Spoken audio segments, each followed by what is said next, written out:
आप देख रहे हैं हमारा YouTube चैनल दी सच्चा भारत और आज के इस बुलेटिन में आपका स्वागत है। सच्चा भारत में सबसे पहले आप देखेंगे स्थानीय व जिले के समाचार, फिर देखेंगे राज्य व राष्ट्र के समाचार। जिला कलेक्टर असदीप द्वारा गुरुवार को 41 नए मरीजों की रिपोर्ट पॉजिटिव आई। इसी के साथ कोरोना संक्रमितों का आंकड़ा बढ़कर 9,538 हो गया है। जिले में कोरोना से अब तक 131 मौतें हो चुकी है। गुरुवार को रिकवर होकर केवल 2 मरीज ही घर लौटे। जिले में अब तक 1,29,282 लोगों की सैंपलिंग हो चुकी है। गुरुवार को 361 लोगों के सैंपल लिए गए। जानकारी के अनुसार गुरुवार को मिले 41 नए मरीजों में 27 वर्षीय बैंककर्मी और 18 वर्षीय जीएनएम हॉस्टल की छात्रा शामिल है। ईद मिलादुन्नबी को लेकर पाली शहर के मुस्लिम मोहल्लों में दिखी चहल पहल। मुस्लिम कमेटी ने खिलाया गरीबों को खाना और अनाथालय, अस्पताल, मरीजों में मूक बधिरों में बांटे फल और कपड़े। पैगंबर हजरत मोहम्मद साहब के आदम की खुशी में गुरुवार को पूरा शहर रोशनी से जगमगा उठा। मुस्लिम भाइयों ने रात से सुबह तक इबादत करने के साथ खुशियां बांटी। पाली जिला मुस्लिम समाज पाली अंजुमन सीरतुन-नबी कमेटी की ओर जिलेवासियों को मोहम्मद साहब के जन्मदिन की मुबारकबाद दी। इस अवसर शहर ब्लॉक कांग्रेस कमेटी निवर्तमान अध्यक्ष हाजी महबूब, हाजी शौकीन अली, मुस्लिम वक्फ कमेटी आदि ने मुबारकबाद पेश की।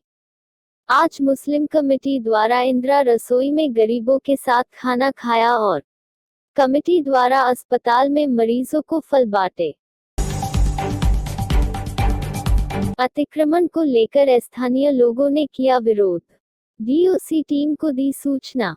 मौके पर टीम पहुंच निर्माण कार्य को रुकवाया।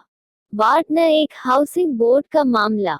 जोधपुर रोड के वार्ड नंबर 1 के शांति नगर में नवनिर्मित मकान मालिक द्वारा अतिक्रमण करने को लेकर वार्ड वासियों में भारी आक्रोश फैल गया। शिकायत पर मौके पर नगर परिषद डीओसी टीम एवं क्षेत्र के पार्षद विठल दास बागड़ी मौके पर पहुंचे।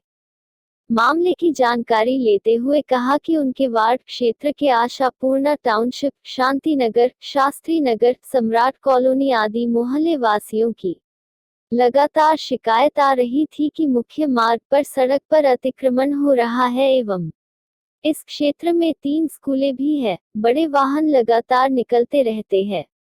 आसपास करीब 8 से 10 बस्तियों का एकमात्र मुख्य रास्ता है। जनहित की समस्या पर आयुक्त महोदय जी के नाम से क्षेत्रवासियों ने प्रार्थना पत्र दिया, जिस पर नगर परिषद ने काम रुकवाकर कार्रवाई शुरू कर दी।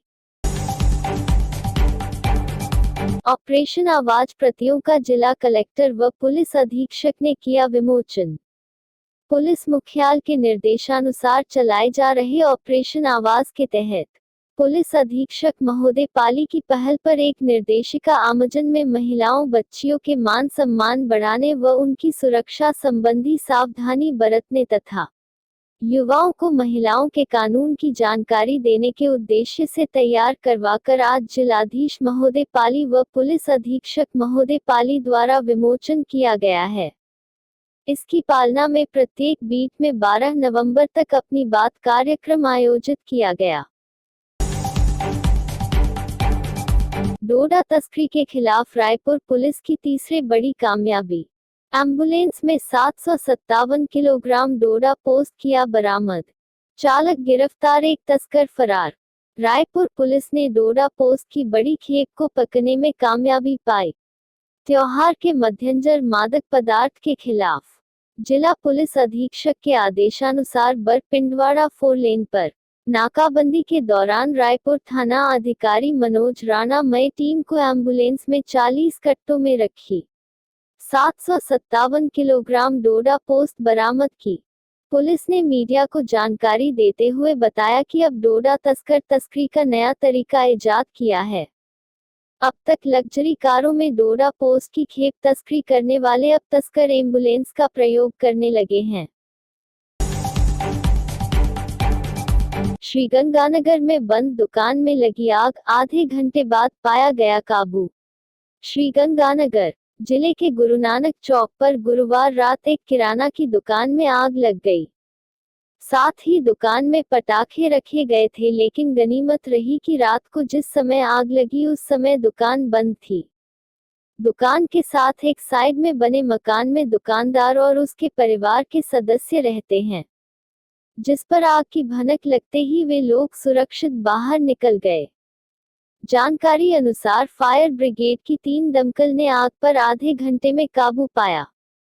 आग की लपटों के साथ दुकान से धमाका होने की आवाज आने पर आसपास क्षेत्र में दहशत फैल गई है, जिससे क्षेत्र में हड़कंप की स्थिति बन गई थी। बता दें कि सेतिया फार्म की तरफ जाने वाली रोड पर सोनू की किराना की दुकान राजेश ट्रेडिंग कंपनी है। गुरुवार रात दुकान बंद थी। उसी समय प्रत्यक्षदर्शियों के अनुसार दुकान से आग की लपटें निकलने लगी। अलवर किसान ट्रैक्टर के साथ 20 फीट गहरी खाई में गिरा, इलाज के दौरान मौत।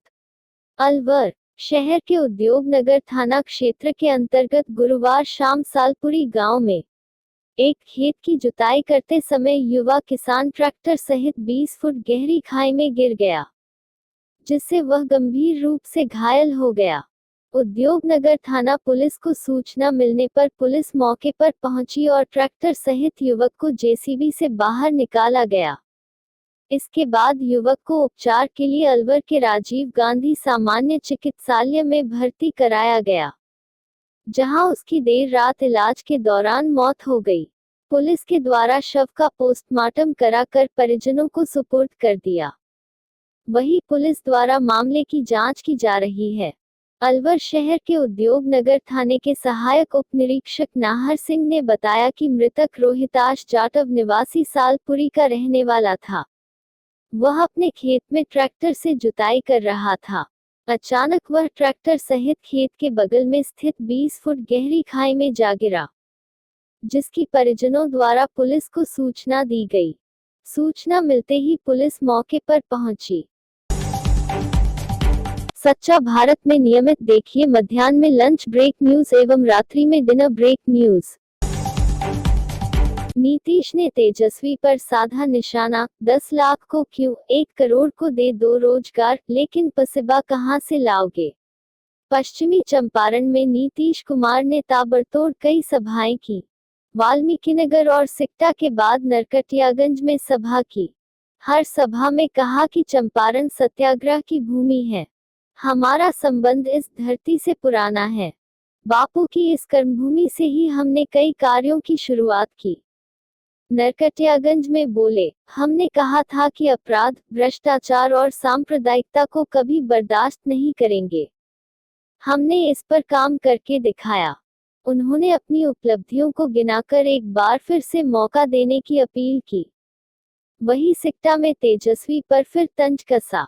बोले, 10 लाख को क्यों 1 करोड़ को दे दो रोजगार, लेकिन पैसा कहां से लाओगे, पैसा आसमान से लाओगे। ये कैसी लापरवाही। मतदाता की उंगली पर लगाई गई एक्सपायर्ड स्याही। जयपुर शहर की सरकार चुनने के लिए बुधवार को मतदाता कोरोना संक्रमण के बीच अपने घरों से मतदान केंद्रों तक वोट डालने पहुंचे, लेकिन राज्य निर्वाचन आयोग की छोटी सी लापरवाही ने मतदाताओं को खतरे में डाल दिया। दरअसल मतदाताओं की उंगली पर लगाई जाने वाली अमिट स्याही एक्सपायरी डेट की है, जिस पर प्रशासन ने अब तक कोई संज्ञान नहीं लिया। वोट डालने के दौरान अंगुली पर लगने वाला स्याही का निशान जो बताता है कि किसने वोट डाला है और किसने नहीं। बता दें कि यह निशान 15 दिनों से पहले नहीं मिटता। गुरुवार को हेरिटेज नगर निगम चुनाव को लेकर राजधानी जयपुर के 5 विधानसभा क्षेत्रों में मतदान हुआ था। सुबह मतदान से पूर्व मॉक पोल कराया गया। इस दौरान कैमरे में राज्य निर्वाचन आयोग की लापरवाही भी कैद हो गई। मतदाताओं की अंगुली पर लगाए जाने वाली अमिट स्याही एक्सपायरी डेट की पाई गई। यह कैसी हरकत, प्रशंसक ने सेल्फी लेनी चाही तो तेजस्वी ने हाथ पकड़कर खींचा, फिर पीछे धकेल दिया। महागठबंधन की ओर से मुख्यमंत्री पद के दावेदार तेजस्वी यादव की सभा में काफी भीड़ उमड़ रही है। उनका एक वीडियो वायरल हो रहा है जिसमें तेजस्वी के साथ सेल्फी लेने की कोशिश कर रहे एक व्यक्ति को तेजस्वी ने हाथ पकड़कर धक्का दे दिया। तेजस्वी यादव के विरोधी इस वीडियो को सोशल मीडिया पर डाल रहे हैं और वह तेजी से वायरल हो रहा है। वीडियो से बताया जा रहा है कि राजद की संस्कृति ऐसी ही है। हालांकि यह वीडियो कहां का है, यह पता नहीं चल पाया है। दैनिक भास्कर डिजिटल इस वायरल वीडियो की पुष्टि नहीं करता है। तेजस्वी यादव की इस हरकत पर लोग तरह तरह की प्रतिक्रियाएं दे रहे हैं। वहीं विपक्षी पार्टियां इसे लेकर राजद पर हमला कर रही हैं। चुनाव प्रचार के दौरान तेजस्वी यादव का ऐसा आक्रामक व्यवहार देखने को नहीं मिला था। वीडियो में दिख रहा है कि भीड़ तेजस्वी यादव के साथ चल रही है। वे भीड़ को पीछे धकेल रहे हैं, तभी एक आदमी उनके सामने आकर सेल्फी लेने की कोशिश करता है। तेजस्वी उसका हाथ पकड़कर पीछे धकेल देते हैं। पुलिस ने गुर्जरों से लिया फीडबैक, समाज के लोगों ने कहा मांग पूरी नहीं होने पर आंदोलन तय। भरतपुर गुर्जर आंदोलन की चेतावनी के बाद गुरुवार को बयाना के पुलिस अधिकारियों ने कोतवाली में गुर्जर समाज के लोगों के साथ बैठक आयोजित की। बैठक में गुर्जर समाज की मांगों को लेकर चर्चा की गई। इस दौरान समाज के लोगों ने गुर्जर समाज को 5% आरक्षण देने समेत अन्य मांगों के बारे में भी पुलिस अधिकारियों को बताया। साथ ही समाज के लोगों ने कहा कि सरकार के पास गुर्जर समाज की मांगों को पूरा करने के लिए अब सिर्फ 2 दिन ही बचे हैं। यदि 2 दिन में मांग पूरी नहीं हुई तो आंदोलन होना तय है। बयाना के पुलिस अधिकारियों ने सीएलजी बैठक के बहाने गुर्जर समाज में आंदोलन को लेकर चल रही चर्चाओं और तैयारियों का फीडबैक लिया। मुंगेर में हिंसा, मूर्ति विसर्जन के दौरान लाठीचार्ज से गुस्साई भीड़ ने हिंसा की। एक ने अफसर हटाए, नए हेलीकॉप्टर से पहुंचे। बिहार के मुंगेर में गुरुवार को फिर हिंसा भड़क गई। गुस्साई भीड़ ने वासुदेवपुर पुलिस चौकी में आग लगा दी। एसपी ऑफिस पर भी हमला हुआ। मुफस्सिल थाने में 6 गाड़ियों में आग लगा दी गई। इसके बाद चुनाव आयोग ने डीएम और एसपी को हटा दिया है। दरअसल मूर्ति विसर्जन के दौरान फायरिंग में 26 अक्टूबर की रात एक की मौत हुई थी। जुलूस पर पुलिस ने बेरहमी से लाठीचार्ज किया था। इसका वीडियो 28 अक्टूबर को वायरल हुआ था। इसके बाद हिंसा भड़की। लोगों का यह गुस्सा एसपी लिपि सिंह को लेकर था, इसलिए स्थिति को काबू करने के लिए चुनाव आयोग ने मुंगेर एसपी के साथ डीएम राजेश मीणा को भी हटा दिया। परेशानी, मतदान केंद्रों पर सुविधाओं की उचित व्यवस्था नहीं, सुरक्षा बल के जवानों को भी हुई परेशानी। बिहार चुनाव के पहले चरण की वोटिंग हो रही है। कई जगह बूथों पर सुविधाओं का उचित इंतजाम नहीं होने से अर्धसैनिक बलों के जवान भी खासे परेशान दिखे। भोजपुर में शाहपुर के ओझा सिमरिया गांव के बूथ संख्या 136 से लेकर 140 के लिए बने पोलिंग सेंटर में तैनात बीएसएफ के जवान परेशान दिखे। बीएसएफ के हेड कांस्टेबल सफीर खान बताते हैं कि जब वह पोलिंग कराने के लिए यहां पहुंचे थे तो बीएसएफ के 8 जवानों के लिए कोई व्यवस्था नहीं थी। वहां 8 ही कमरे हैं और सभी में बूथ बना दिए गए। ऐसे में बीएसएफ के जवान कहां रहते, इसकी परेशानी थी। सफीर खान यह भी बताते हैं कि जवानों के लिए न पीने का पानी था और न ही खाने के लिए कोई व्यवस्था की गई थी। अमूमन सरकार की तरफ से यह तमाम व्यवस्था बूथ पर तैनात जवानों के लिए दी जाती हैं। जयपुर में कांस्टेबल भर्ती परीक्षा को लेकर तैयारी पूरी। जयपुर राजस्थान में 5438 पदों के लिए आयोजित की जा रही कांस्टेबल भर्ती परीक्षा को लेकर जयपुर पुलिस की ओर से तैयारी पूरी कर ली गई है।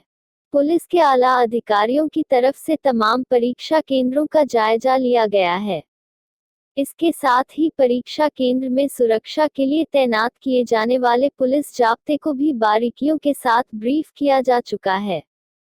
वहीं तमाम परीक्षा सेंटर पर सीसीटीवी कैमरों के माध्यम से निगरानी रखी जाएगी, जिसे जयपुर पुलिस के अभय कमांड सेंटर से लगातार मॉनिटर किया जाएगा।